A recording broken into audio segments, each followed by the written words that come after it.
Hello guys, share ko lang pala sa inyo ang pinaka-affordable na Wi-Fi 6 router sa Shopee. Ang Wi-Fi speed niya guys ay umaabot ng 1.5 gigabits per second. Ang router na to guys ay meron ding mesh technology. So pwede ka nang mag-add ng iba pang router through wireless connections. Ang mga LAN ports niya guys ay gigabit na din. Ito na guys yung itsura ng router at yung laman ng kanyang package. Meron siyang power supply at LAN cable na kasama. At yung mga user's manual. Meron nga pala itong 4 ports guys. Yung isa para sa source ng internet at yung tatlo naman ay para sa additional wired connections. At ito nga pala guys ang kanyang speed test.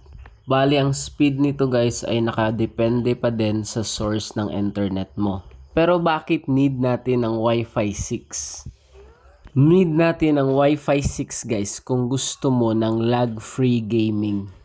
While nanonood ng video ang iba mong mga kasama sa bahay. Dahil mas mabilis ang processing speeds nito compare sa mga old technology routers. At pwedeng kumonect ang 128 clients guys na hindi naglalag ang router na to.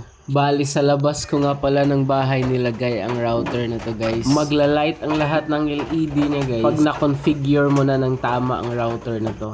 At yung signal niya guys ay maganda naman dahil tumatagos ito sa mga pader.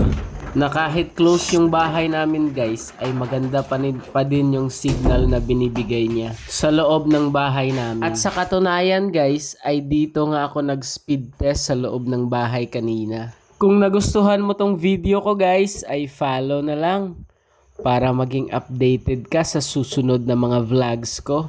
At kung meron kang katanungan about sa router na to, comment nyo na lang guys at tiyak na magre-reply ako agad pag nakita ko ang comments nyo.